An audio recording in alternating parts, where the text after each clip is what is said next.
हम एक बड़े मैच की बात करेंगे जो काफ़ी अरसे से चला है, दो बड़ी ताकतों के दरमियान। जब आगाज़ हुआ था इस ट्रेड वॉर का, टैरिफ वॉर का, तो ट्रंप की जानिब से 145%, प्रेसिडेंट ट्रंप की जानिब से चाइना पर लगाया गया था इंपोर्ट्स पे, और चाइना ने फिर जवाब दिया था 125% से। फिर उसके बाद कोई निगोशिएट हुआ तो एक तरफ 30% रह गया और एक तरफ 10% रह गया। उसके बाद निगोशिएशन चलती रही, 90 डे का पॉज आया, फिर उसमें भी निगोशिएशंस आगे बढ़ी और ये एक्सपेक्ट किया जा रहा था कि ये थोड़ा डिफ्यूज़ होगी सिचुएशन। लेकिन एक बार फिर हम देख रहे हैं कि चाइना ने कुछ लेटर्स लिखे हैं डिफरेंट कंट्रीज़ को और एक्सपोर्ट कंट्रोल बढ़ा दिया है रेयर अर्थ मेटल्स पे। पहले 7 नायाब धातों पर था और उसके बाद 5 और उसमें शामिल कर दी गई हैं। और इससे ये ताबीर किया जा रहा है कि अमेरिका की दुखती रग पर हाथ रख दिया चाइना ने। दूसरी तरफ प्रेसिडेंट ट्रंप ने 1 नवंबर से 100% टैरिफ चाइना पे नाफिज करने का ऐलान कर दिया है। इनके नताइज क्या होंगे?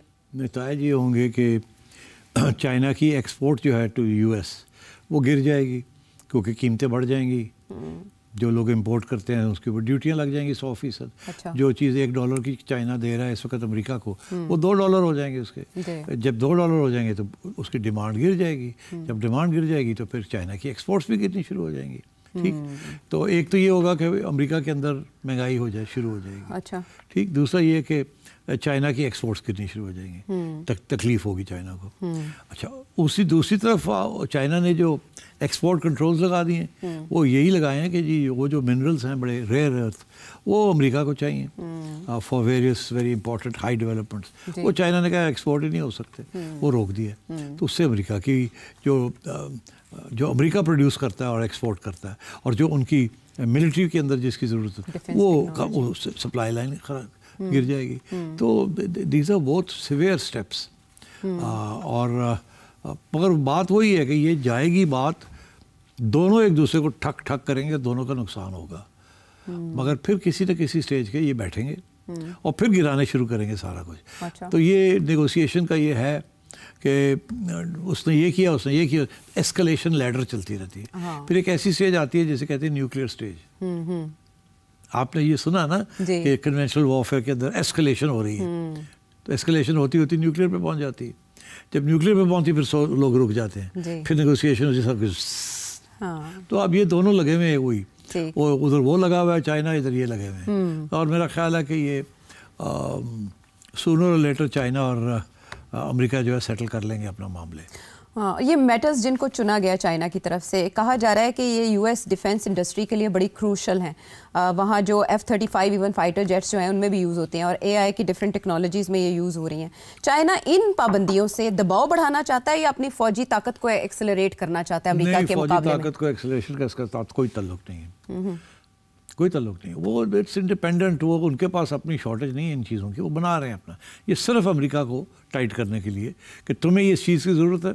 अच्छा। तुम हमारे एक्सपोर्ट्स को कम कर रहे हो तो हम तुम्हारे इंपोर्ट्स को हम कम करेंगे। So this is trying to hurt each other. अच्छा। क्योंकि टैरिफ वॉर जो है, ये जो डोनाल्ड ट्रंप कह रहा है, is using as an instrument of war.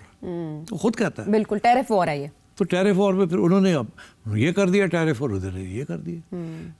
और ऐसे में आपने कहा कि न्यूक्लियर स्टेज आती है तो फिर नीचे आता है पारा। तो ये होगी, और ये मेरा ख्याल है करीब आ रहा है, बिकॉज 100% और जो बढ़ाना डोनाल्ड ट्रंप का इज नो जोक। मगर ये ज़्यादा सस्टेन नहीं कर सकता। मेरी व्यू ये है कि विद इन अ मंथ और 2 months ये फिर से गिरेगा, ये सारा कुछ सेटलमेंट होगी कहीं ना कहीं। अच्छा। उसकी वजह ये है कि चाइना को नुकसान नहीं होगा by stopping exports of rare earth minerals. तो रुक जाएगा, डजंट मैटर। बहुत बड़ी इकॉनमी है, बहुत बड़े सरप्लसेस हैं, ये थोड़ा सा तकलीफ जो है वो बर्दाश्त कर सकते हैं। दूसरी बात ये इट्स डिक्टेटरशिप। वहाँ आवाम का जो रिस्पॉन्स है या जो तकलीफ है, that doesn't come into the equation, उसको कोई नहीं सोचता। अमेरिका इज सपोजिटली डिमोक्रेसी, आवाम वहाँ बड़ी इंपॉर्टेंट है। जब वहाँ इन्फ्लेशन शुरू हो जाएगी, महंगाई हो जाएगी, तो चीखें निकलेंगी लोगों। और ऑपोजिशन जो भी है अगर है लगे कि जी महंगाई इतनी हो गई, ये हो गया, वो हो गया। और वहाँ की जो बेसिक कंज्यूमर क्लास है वो मिडिल क्लास है। अच्छा। और मिडिल क्लास के अगर जो चीज़ वो चाइना से आ रही है और ज़्यादातर कंज्यूमर गुड्स चाइना से ही आ रहे हैं, तो वो अगर लोगों के महंगे हो जाएंगे तो लोग तो चीखे मारेंगे कि ये क्या हुआ। तो मीनवाइल नवंबर में इन पाबंदियों का जो अमेरिका की जानिब से लगाई जा रही है, निफाज होने से पहले साउथ कोरिया में एक इजलास होने जा रहा था, एशिया पैसिफिक कोऑपरेशन समिट। उसमें प्रेसिडेंट ट्रंप ने इशारा दिया कि शायद वो ना मिलें प्रेसिडेंट शी से। आपको आपको लगता है कि इम्कानात हैं उनकी मीटिंग हो पाएगी या? देखिए, होनी चाहिए। ये भी गेम्स हैं, गेम प्लेइंग है। अच्छा, कि ठीक है, फिर ऐसी बात है तो ठीक है, मिलता ही नहीं मैं। हाँ, नहीं मिलते। बट मेरा ये ख्याल है कि डोनाल्ड ट्रंप की और शी की मीटिंग होगी, सूनर और लेटर होगी, उसके बगैर ये मसला हल नहीं होगा। दोनों के मफाद में जाहिर है। और फिर उसके बाद यही होगा कि सब हैंडशेक हो गई, सब ठीक हो गया। क्योंकि ये हो नहीं सकता कि मीटिंग हो और फेलियर हो जाए, दोनों अफोर्ड नहीं कर सकते, स्पेशली डोनाल्ड ट्रंप। हाँ, लेकिन पुतिन के साथ तो ब्रेक थ्रू ना हो सका, वो तो हाँ, मगर वो देखे ना, ब्रेक थ्रू ना हो सका तो अगर इधर ना ब्रेक थ्रू हुआ तो डोनाल्ड ट्रंप कहाँ जाएगा? कहाँ जाएगा? हाँ, उनको तो कोई फर्क नहीं पड़ता ना, वो तो डिक्टेटरशिप्स हैं। ये हाँ, सवाल जवाब शुरू हो जाते हैं, मीडिया पे पड़ जाता है, कांग्रेस पड़ जाती है, ऑपोजिशन पड़ जाती है, उनको फर्क कोई नहीं पड़ता, इनको फर्क पड़ता है। डोनाल्ड ट्रंप तो हर रोज इसीलिए टीवी पे आया हुआ होता है। क्या वो आपको हर रोज टीवी पे आके नजर आते हैं? नहीं। सो this is the difference. Donald Trump के जो लेवरेज है ना, स्पेस है फॉर मनूवर, बहुत थोड़ी है। Whereas these two dictators, इनका तो इशू कोई नहीं है, जो मर्जी फैसला करें, कोई चैलेंज करने वाला नहीं है, कोई एक्सप्लेनेशन देने की जरूरत नहीं है। बहुत से दिलचस्प सवाल, और उसमें से मैंने एक सबसे ज्यादा अछूता सवाल चुना है आपके सामने रखने के यार लिए। बड़े सवाल आए हुए थे। जी जी बिल्कुल, उनमें से बड़े सवालों में से एक बड़ा सवाल जो सुनने के बाद आपको पता चलेगा मैंने क्यों चुना। अच्छा। वॉशिंगटन से असद चौधरी। हाँ जी, की कहने हैं चौधरी साहब? क्रिकेट टीम की कारकर्दगी में पीसीबी के चेयरमैन होते हैं, उनका कितना रोल होता है? आया कि इसमें कोई उनका कारकर्दगी में टीम की या कंपोजिशन में कोई किरदार कोई होता है या होना चाहिए, या कहाँ तक जिम्मेदारी उन पर, पीसीबी के चेयरमैन पर? अक्सर मीडिया में या नाकदीन जो लगाते हैं, तो पीसीबी के एक्चुअली चेयरमैन जो है वो, उसका किरदार है क्या पीसीबी में? क्योंकि वो कोच भी हैं, कोई उनके टीम के कोई मैनेजर भी होता है, कोई बॉलिंग कोच, कोई फील्डिंग कोच, कोई फिजियो होता है, कोई साइकोलॉजिस्ट भी होता है। तो पीसीबी के चेयरमैन पर जो जिम्मेदारी कहाँ पर हम डाल सकते हैं टीम की कारकर्दगी पर? हाय अल्लाह। अच्छा जी, ऐसे है कि पीसीबी की कॉन्स्टिट्यूशन जो होती है ना, वो डिफ़ाइन करती है, वो बताती है कि चेयरमैन का क्या रोल है और कौन से पावर्स हैं चेयरमैन के पास। अब पिछले 10 साल में 2 किस्म की पीसीबी कॉन्स्टिट्यूशंस रही हैं। एक कॉन्स्टिट्यूशन रही है जिसके अंदर चेयरमैन जो है वो ऑल पावरफुल है, सारा पावर चेयरमैन के पास है, हर चीज़ पत्ता नहीं हिलता चेयरमैन की इजाज़त के बगैर। दूसरी एक कॉन्स्टिट्यूशन रही है जिसमें चेयरमैन के पावर्स अलग और एक चीफ एग्जीक्यूटिव या एमडी आप समझे, उसके पावर्स अलग। जो पहली वाली जो कॉन्स्टिट्यूशन है, वो चेयरमैन खुद ही एमडी होता है और खुद ही चीफ एग्जीक्यूटिव होता है, तो वो दोनों रोल्स को करता है। He is chairman of the board of governors और डायरेक्टर्स, और साथ साथ चीफ एग्जीक्यूटिव भी वही है। वेयरएज दूसरी एक कॉन्स्टिट्यूशन रही है जिसके अंदर चेयरमैन जो है वो कुछ उसके पावर्स हैं और बाकी जो पावर्स हैं डे टू डे रनिंग के वगैरह वो चीफ एग्जीक्यूटिव के पास है। अच्छा, अब मेरा ख्याल है इस वक्त जो सूरत हाल है वो ये है कि चेयरमैन जो है वो ऑल पावरफुल है। ये जो कॉन्स्टिट्यूशन है ये 2014 में आई थी, 2019 तक रही, फिर इमरान खान ने एक दूसरी कॉन्स्टिट्यूशन लेके आए जिसके अंदर चेयरमैन और चीफ एग्जीक्यूटिव का रोल अलग कर दिया गया। फिर ये वापस आ गई है कॉन्स्टिट्यूशन और इसके अंदर चेयरमैन इज़ ऑल पावरफुल। और चेयरमैन इज़ ऑल पावरफुल का मतलब ये है कि चेयरमैन जो है वो सिलेक्शन कमेटी वो बनाता है, चेयरमैन जो है वो चीफ ऑपरेटिंग ऑफिसर जो है वो अपॉइंट करता है। सारी अपॉइंटमेंट्स, सारी, इंक्लूडिंग कोचेस, इंक्लूडिंग एग्जीक्यूटिव्स, हर किस्म की अपॉइंटमेंट जो है उसके ऊपर अंगूठा चेयरमैन का होता है, जिसको चाहे वो बना दे, जिसको चाहे ना बनाए। तो आप समझें कि अंडर द चेयरमैन पीसीबी की कारकर्दगी है, जो सब कुछ है वो चेयरमैन के हाथ में है। चेयरमैन ऐसे सेलेक्टर्स लगाए जो कि उसकी हर बात माने और जो चेयरमैन चाहे वो करवा ले उनसे, और इसी तरीके के साथ फॉरेन कोचेस को लाना है वो भी चेयरमैन फैसला करे किसको लाना है किसको नहीं लाना। डोमेस्टिक क्रिकेट के अंदर किस तरीके से टूर्नामेंट को ऑर्गेनाइज़ करना है नहीं करना वो भी चेयरमैन करे। विमेंस क्रिकेट टीम उसका भी हेड चेयरमैन। तो chairman is all powerful.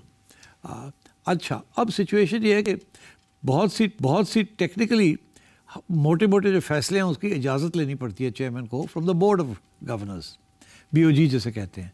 BOG board of governors 10 लोगों का होता है, 11, जिसमें 4 इलेक्टेड रिप्रेजेंटेटिव्स होते हैं फ्रॉम द रीजन्स, जो रीजनल क्रिकेट है उसके, और 4 डिपार्टमेंट्स जो कि लाइक हबीब बैंक है या इस किस्म के जो उनके होते हैं, और 2 फिर और प्राइम मिनिस्टर के नॉमिनी होते हैं जिसमें एक चेयरमैन होता है और एक शख्स और होता है।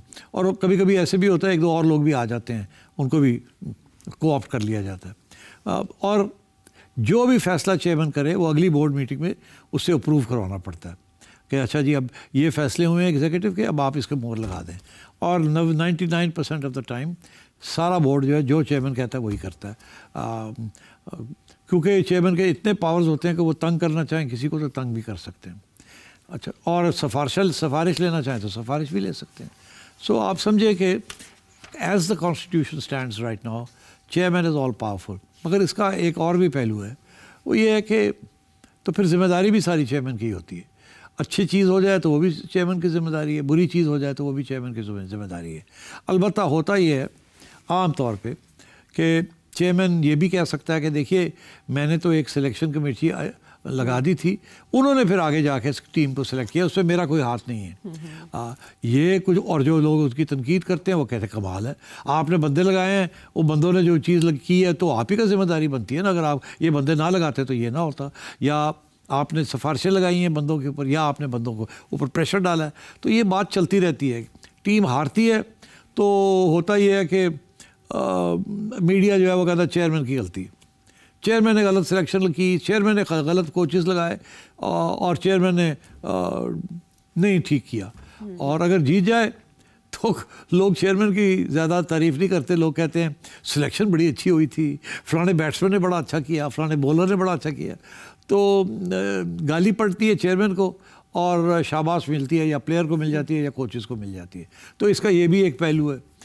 सो बेसिकली यही है कि the chairman is responsible for the welfare of PCB, and that is why we it's important to have a full time chairman जो कि सारे इन इश्यूज़ को सही तरीके से अच्छी एडवाइस ले, अच्छी टीम्स बनाए एडवाइज़र्स की, and also the rest of it. तो असद चौधरी साहब, आपको जान के आप जो अगला सवाल है, व्यूअर ने अपना नाम नहीं बताया तो फिर मैं इस सवाल को अपना नाम दे देती हूँ, ठीक है? तेरी खैर। नजम सेठी साहब, आप पाकिस्तान के सबसे बड़े सूबे के वज़ीर आला रह चुके हैं, इसके अलावा PCB के आप चेयरमैन भी रह चुके हैं, जो कमांड इन दोनों पे आपको है और किसी एंकर को हासिल नहीं है ना। सेठी साहब, 3 साल पहले जब आपने ये चार्ज संभाला समाज टीवी के ऊपर, तो आपने वेट उठाकर ग्राउंड के चारों तरफ आपने फील्डिंग का जायजा लिया कि मुझे किस तरीके से बैटिंग करनी है। तो आप जब शुरू में आए तो आपने बहुत ज्यादा डॉट बॉल खेली, जो भी बॉल आती तो आप उसको डॉट बॉल खेलते रहे। लोगों ने शोर मचाना शुरू कर दिया कि नजम सेठी साहब न चौका मार रहे, न सिंगल ले रहे, न छक्का मार रहे। इसके बाद फिर आपने आहिस्ता आहिस्ता माहौल को देखा तो आपने सिंगल लेना शुरू कर दिया, सिंगल खेलते रहे। आजकल देखने में आ रहा है कि आजकल आपने थोड़ा सा अपनी बैटिंग को थोड़ा सा तेज शुरू कर दी है, डबल भी आ रहा है और शॉट मारने की कोशिश भी कर रहे हैं, लेकिन वो शॉट लग नहीं पा रहा, वो जमीन पे आके गिर रहा है। अवाम आपसे उम्मीद लगाइए 10-12 साल पहले जो आपकी एंकरिंग होती थी, क्या चौके छक्के लगाते थे, वो कब हम आपको देखेंगे चौका छक्का लगाते हुए? क्या आज ऐसे हालत मौजूद नहीं कि जो चौका छक्का लगाया जाए? क्या अभी भी कोई इंतजार है किसी चीज का? आपने खुद ही जवाब तो दे दिया कि आजकल के हालात कैसे, इसमें चौका छक्का लग भी सकता है कि नहीं।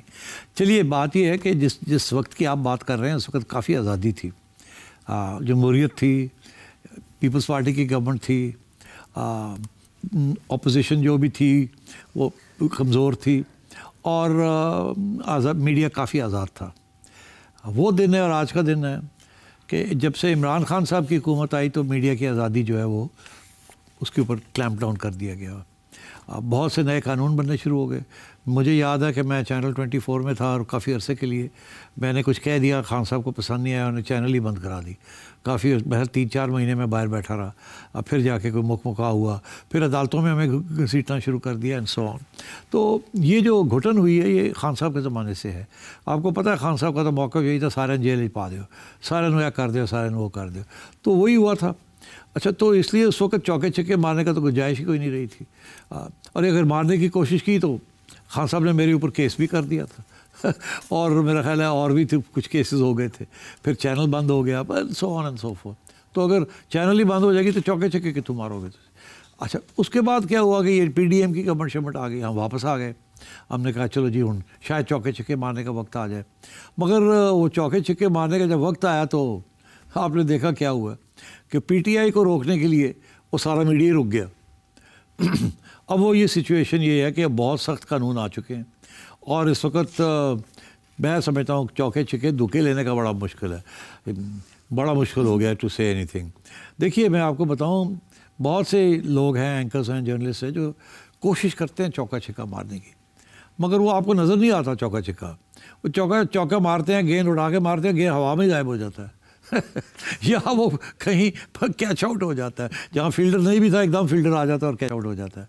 तो बहुत कुछ हो रहा है जो हम बात भी नहीं कर सकते। तो अब एक ही है, या तो छोड़ के घर चले जाइए, चुप करके बह जाइए, या है कि लगे रहिए ठीक ठीक ठीक ठीक ठीक ठीक, इक्के दुक्के कभी छोटा सा एक चौका मारता, फिर दौड़ गए, फिर आगे एक टिक टिक टिक टिक टिक। तो यही गेम हो रही है सारी जगह पे। तो इसमें मेरा ख्याल है एंकर्स बेचारों की कोई गलती नहीं है। और आपने देखा अब कि कॉर्पोरेट सेक्टर जो है वो कितना कॉशियस और टिमिड होता है। So I think that's the reason. इसमें मेरी कोई गलती नहीं है। मेरा तो अभी भी बड़ा दिल करता है कि चौके छिक्के मारूं, मगर जब मारता हूं तो वो रास्ते भी रुक जाते हैं, आपको नज़र ही नहीं आते, तो आप कहते हैं चौका नहीं मार रहे आप। गेंद कहीं हवा में रह जाती है। मेरा ख्याल है मैं अभी आपको यहीं पे रोक दूं इससे पहले उससे पहले कि ये भी रुक जाए, ये भी रुक जाए। हाँ, ग्राउंड से बाहर आप शॉट्स मारना शुरू कर दें। एहसन साहब हैं, उन्होंने 2-3 सवाल जो पूछे आज के शो में आपको उनके जवाब मिल गए होंगे। इसके अलावा अब्दुल जब्बार साहब यूएई से ही जानना चाहते हैं कि अली अमीन गंडापुर साहब क्या अरेस्ट हो सकते हैं, अगर आप इन शॉर्ट वन लाइनर बता दें। अली अमीन गंडापुर नहीं अरेस्ट होने का कोई इम्कान कोई चांस नहीं है। इसके अलावा मुबारक अली लाहौर से, वो और बात है कि वो अपने आप को हीरो बनाने के लिए कोई ऐसा काम करें ताकि उनको गिरफ्तार कर लिया जाए, मगर वो गिरफ्तारी जो होगी मुक मुका के रिजल्ट होगा। चले, इसमें बहुत से इशारे। उमर फारूक बुरेवाला से, मुबारक अली लाहौर से, अली कराची से और हिरा लाहौर से जो आपने सवाल पूछा उसका जवाब कल के शो में सेठी साहब दे चुके हैं। इसके आलमी सतह पर बैनुल-अक़वामी जो हमारे नाजरीन हैं वो सवालात भेजें, क्योंकि उनके नाम अब इसमें बहुत कम है, तस्करा कम है इस लिस्ट में। तो इसके अलावा जो लोकली इशूज़ हैं उनके बारे में कोई सवाल हो तो इस नंबर पर भेजें। अगले प्रोग्राम तक के लिए इजाज़त दें।